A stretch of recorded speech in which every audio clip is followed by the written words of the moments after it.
بسم اللہ الرحمن الرحیم الحمد للہ والصلاة والسلام علی رسول اللہ اما بعد اعوذ باللہ من الشیطان الرجیم بسم اللہ الرحمن الرحیم وَيُطْعِمُونَ الطَّعَامَ عَلَى حُبِّهِ مِسْكِينًا وَيَتِيمًا وَأَسِيرًا إِنَّمَا نُطْعِمُكُمْ لِوَجْهِ اللَّهِ لَا نُرِيدُ مِنْكُمْ جَزَاءً وَلَا شُكُورًا صدق اللہ العظیم۔ رب اشرح لي صدري ويسر لي أمري واحلل عقدة من لساني يفقه قولي سبحانك لا علم لنا إلا ما علمتنا إنك أنت العليم الحكيم۔ ناظرین، پروگرام آبگینے میں آج پھر ہم ایک اخلاقی صفت کے حوالے سے بات کریں گے۔ وہ اخلاقی صفت ہے سخاوت، جسے ہم عرف عام میں دریا دلی کہتے ہیں۔ بہت ہی پیاری صفت ہے۔ اللہ رب العزت خود کریم ہے، جواد ہے۔ حدیث میں آتا ہے کہ اللہ رب العزت ان اللہ کریم جواد، اللہ رب العزت باعزت ذات ہے، کرم والی ذات ہے، جواد ہے، سخی ذات ہے، اپنے بندوں کو نوازتا ہے، بلا تفریق اپنے بندوں کو کھلاتا پلاتا ہے بغیر کسی حساب و کتاب کے دنیا میں۔ تو یہ سخاوت ایک اللہ رب العزت کی عمدہ صفت اور اسے پسندیدہ صفت ہے، اسی لیے اسلام نے زور دیا ہے سخاوت کے اوپر۔ میں ایک بات کا اضافہ کرتا چلوں کہ شریعت نے ان اچھی عادات کو برقرار رکھا ہے جو اسلام سے قبل جاہلیت میں تھی۔ انہی عادات اور اخلاقی صفات میں سے ایک سخاوت کی صفت اسلام سے قبل دور جاہلیت میں عرب لوگوں کے ہاں سخاوت کا بہت بڑا مقام تھا اور سخی کا بہت بڑا مقام تھا۔ یہ ایک ایسی صفت تھی جسے بہت ہی اچھا جانا جاتا تھا، اسی لیے اسلام نے آ کے اس اچھی صفت کو برقرار رکھا اور مسلمانوں کو مزید اس کے اوپر ابھارا، اور جو اس میں اصلاحات تھی وہ شریعت نے ہمارے سامنے رکھی۔ اگر اسلام سے قبل کا مطالعہ کیا جائے تو عرب تاریخ میں سخاوت کا بہت بڑا چرچا تھا۔ حاتم طائی یہ ایک مشہور سخی گزرے ہیں جن کو آج ہم اپنے تقیہ کلام میں استعمال بھی کرتے ہیں کہ فلاں شخص حاتم طائی ہے یا حاتم طائی کی طرح مال بہاتا ہے۔ یہ بھی کوئی مابعد الاسلام والا نہیں، بلکہ یہ اسلام سے قبل کا ایک گزرا ہے، عرب میں ایک سخی گزرا ہے جس نے اپنی ایک تاریخ رقم کی ہے سخاوت میں۔ اس کے حوالے سے مجھے یاد آتا ہے کہ میں نے تاریخ میں پڑھا، اس کی ایک کہانی جو اس کی بیوی بیان کرتی ہے۔ وہ کہتی ہے کہ ایک بار ہمارے معاشرے میں، عرب معاشرے میں یا جہاں پہ ہم رہتے ہیں، وہاں پہ ایک قحط آیا جس نے سب کچھ ختم کر ڈالا۔ لوگوں کے پاس کھانے کے لیے کچھ نہیں ہے، پینے کے لیے کچھ نہیں ہے۔ کہتی ہے کہ ہم پہ بھی ایک ایسا دور آیا کہ ہمارے پاس کھانے کا کچھ نہیں تھا، پینے کے لیے کچھ نہیں تھا۔ ایک رات بچوں کو اتنی بھوک لگی کہ بھوک سے وہ تلملا رہے ہیں۔ میں نے اور میرے شوہر حاتم نے بچوں کو کسی طریقے سے سلا دیا۔ اب ہمیں بذات خود بھی بڑی بھوک لگی ہے، لیکن بچوں کو تو ہم نے سلا دیا۔ اب ایک دوسرے کو کہانی سنتے سناتے اتنے میں مجھے بھی نیند آ گئی۔ نیند میں کیا سنتی ہوں کہ ایک خاتون کی آواز سنتی ہوں جو آتی ہے ہمارے گھر میں اور میرے شوہر حاتم کو کہتی ہے کہ تم بڑے سخی ہو، آج میرے بچے مر رہے ہیں، میں کیا کروں ان کا، مجھے خود بھوک لگی ہے۔ تو میرے شوہر نے ہماری گھر کی اس حالت کے باوجود اس خاتون سے کہا کہ میں آج آپ کو بھی پیٹ بھر کے کھلاؤں گا، آپ کے بچوں کو بھی کھلاؤں گا۔ یہ خاتون کہتی ہے کہ میں حیران ہو گئی کہ اس نے یہ کس بنیاد پہ یہ بات کہی، حالانکہ ہماری اپنی یہ حالت ہے۔ اور ساتھ ساتھ اس خاتون کو حاتم طائی نے کہا کہ جاؤ اپنے بچوں کو لے آؤ۔ وہ بچے لے آئی۔ حاتم نے اپنا جو ایک سواری کا ایک گھوڑا بچا تھا اسے ذبح کر دیا۔ الغرض یہ قصہ سنانے کا مطلب یہ تھا کہ یہ ایک اچھی صفت تھی، اچھی خصلت تھی جسے اسلام نے برقرار رکھا۔ اور پھر ہمارے اسلاف نے ایسی ایسی مثالیں سخاوت میں چھوڑی ہیں تاریخ میں کہ حاتم طائی کو ہم بھول جائیں گے۔ عبداللہ ابن جعفر رضی اللہ تعالی عنہ اور سیدنا حسین سیدنا حسن رضی اللہ تعالی عنہما اور ابو دحیہ الانصاری، یہ 4 صحابہ کرام ایک دفعہ مکے سے مدینہ تشریف لا رہے تھے۔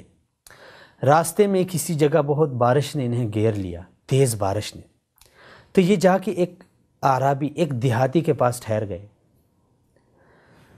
جب تک بارش ہو رہی تھی یہ ادھر ہی اس کے پاس ٹھہرے رہے۔ تقریباً 3 دن کا دورانیہ انہوں نے گزارا۔ اس اعرابی نے ان کی ضیافت میں، مہمان نوازی میں اپنی ایک بکری ذبح کر دی۔ خیر جب یہ 3 دن گزار کے اس شخص سے بڑے متاثر ہوئے، اس کی مہمان نوازی سے متاثر ہوئے، جب آ رہے تھے تو انہوں نے کہا، عبداللہ ابن جعفر نے رضی اللہ تعالیٰ عنہ اس اعرابی سے کہا کہ بھائی اگر مدینے کا چکر لگ جائے تو پھر اگر موقع مل جائے مدینے آنے کا تو ہمارا پوچھ لینا، کوئی ضرورت ہو شاید ہم آپ کے کسی کام آ جائیں۔ زندگی گزرتی رہی، 1-2 سال کا دورانیہ گزرا، اس شخص کے اوپر کچھ ایسے حالات آ گئے کہ یہ بہت ہی مجبور ہو گیا۔ اسے اس کی گھر والی نے کہا کہ بھائی آپ کے ایسے حالات آپ کے اوپر آ گئے ہیں، ہمارے حالات، گھریلو حالات اتنے خراب ہو گئے ہیں، آپ چلے مدینہ جا کر اپنے ان دوستوں سے ملے جنہوں نے 1-2 سال پہلے آپ کو کہا تھا کہ بھئی اگر کوئی ضرورت ہو گئی تو مدینے میں ہمارا پوچھ لینا۔ اس شخص نے کہا میں ان کے نام بھول گیا ہوں۔ تو خاتون نے کہا مدینے میں جا کے ابن طیار کا پوچھ لینا، جعفر طیار، کیونکہ ایک ان کے بیٹے تھے عبداللہ ابن جعفر، اور جعفر طیار ان کے والد کا جو ایک تخلص تھا، ایک کنیت تھی۔ کہا جاؤ ابن طیار کا پوچھ لینا مدینے میں، آپ کو کوئی بتا دے گا۔ یہ شخص مدینے میں آیا۔ مدینے میں آ کے سب سے پہلے اس کی ملاقات سیدنا حسن رضی اللہ تعالی عنہ سے ہوئی۔ سیدنا حسن رضی اللہ تعالی عنہ نے اس شخص کی حالات کو جان کر اسے 100 اونٹنیاں بمائے بچوں کے دے دیں۔ 100 اونٹنیاں۔ دیکھیں یہ سخاوت کی مثالیں ہیں، احسان کی مثالیں ہیں۔ ایک شخص نے صرف ان کی 3 دن مہمان نوازی کی، اور مہمان نوازی کے دوران میں اس نے ایک بکری کو ذبح کیا۔ لیکن دوسری طرف وہی شخص جب مجبور ہوتا ہے تو ہمارے اسلاف دیکھیں، حضرت سیدنا حسن رضی اللہ تعالی عنہ نے انہیں 100 اونٹنیاں بمائے بچوں کے دے دی۔ پھر ان کے بعد سیدنا حسین سے ملاقات ہو گئی۔ سیدنا حسین نے کہا رضی اللہ تعالیٰ عنہ کہ بھائی ابو محمد نے اونٹنیوں میں ہم سے سبقت لے گئے ہیں۔ انہوں نے 1000 بکریاں دے دی۔ اور پھر جب حضرت عبداللہ ابن جعفر سے ملاقات ہو گئی تو انہوں نے کہا بھائی بکریاں اور اونٹنیاں تو آپ کو مل گئی ہیں۔ انہوں نے 1 لاکھ درہم دیا ان کو۔ اور جب سیدنا ابو دحیہ الانصاری رضی اللہ تعالیٰ عنہ سے ملاقات ہوئی تو انہوں نے کہا کہ بھئی میرے پاس تو اتنی گنجائش نہیں ہے جتنے میرے بھائیوں نے آپ کو نوازا ہے، بہرکیف آپ اونٹوں کو لے آئیں، میں ان کو، میرے پاس کھجوریں ہیں کافی ساری، میں وہ لاد کے آپ کو دے دوں۔ سنانے کا مقصد یہ تھا کہ ہماری تاریخ سخاوت سے بری گزری ہے، بری پڑی ہے۔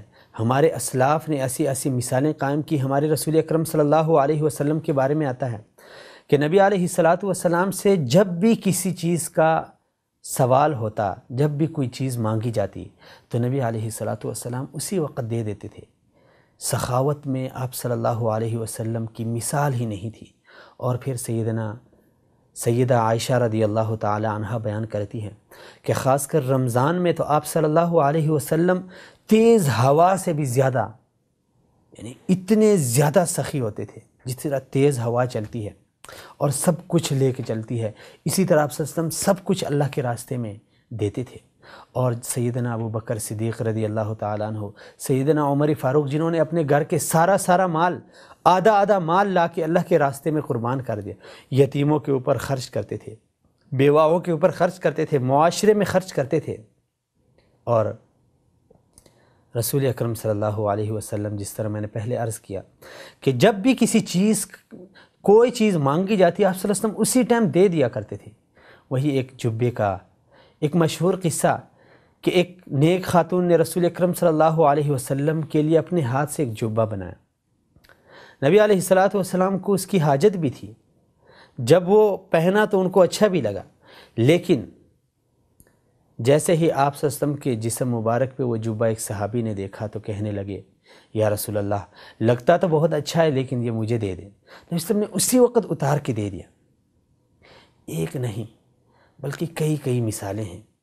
ہماری اسلامی تعلیمات ہمیں یہ سکھاتی ہے کہ اپنے اندر دل پیدا کریں، معاشرے کی غربت، معاشرے کی بھوک، معاشرے کی پیاس کا احساس کریں، اپنے غریبوں کا احساس کریں، رشتہ داروں کا احساس کریں۔ اور یہ بھی بتاؤں کہ رسول اکرم صلی اللہ علیہ وسلم نے فرمایا کہ بہترین صدقہ وہ ہے جو بندہ اپنے اہل و عیال پہ خرچ کرتا ہے، اپنے بیوی بچوں پہ خرچ کریں، اپنے رشتہ داروں پہ خرچ کریں۔ اللہ رب العزت بذات خود ایک سخی ذات ہے اور سخاوت اسے پسند ہے۔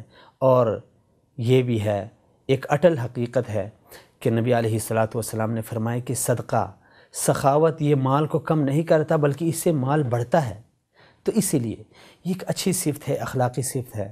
معاشرے میں اس کی وجہ سے الفت پیدا ہوتی ہے، محبت پیدا ہوتی ہے، رشتہ داریاں قائم رہتی ہیں، غریبوں کی غربت ختم ہوتی ہے، یتیموں کا احساس ختم ہوتا ہے، ان کو اپنے والدین کا احساس کم ہونے لگتا ہے۔ اور اس سے بڑی کیا خوشی ہوگی کہ جب آپ کسی کی خوشی، کسی کی غمی میں اس کا ساتھ دے دیں، اس کو اپنی غربت کا احساس نہ ہونے دیں، اس کو اپنی یتیمی کا احساس نہ ہونے دیں۔ بہت بڑی بات ہے کسی کا دل جیتنا۔ اس لیے اسلامی تعلیمات جو خاص کر خصوصاً جن کا تعلق اخلاقیات سے ہے، وہ کسی بھی صورت میں ہوں، سخاوت کی صورت میں ہوں، سچائی کی صورت میں ہوں، درگزر کی صورت میں ہوں، معاف کرنے کی، یہ جتنی بھی اخلاقی صفات ہے، اس سے معاشرے میں محبت پیدا ہوتی ہے۔ اسی لیے اگر ہمارے معاشرے میں ہم دیکھتے ہیں کہ محبت، الفت نہیں ہے، تو ہمیں یہ اسلامی تعلیمات اپنانی ہوگی، تب جا کے اللہ رب العزت ہمارے معاشرے میں، ہمارے گھروں میں، ہمارے خاندان میں محبت اور الفت کی فضا قائم کرے گا۔ اللہ کریم سے دعا ہے اللہ ہمیں یہ اچھی صفات اپنانے کی توفیق عطا فرمائے۔ اقول قولی ھذا استغفر اللہ لی ولکم ولسائر المسلمین فاستغفروہ انہ هو الغفور الرحیم۔ اگلے پروگرام میں دوبارہ سے ملاقات ہوگی، تب تک کے لیے السلام علیکم ورحمۃ اللہ وبرکاتہ۔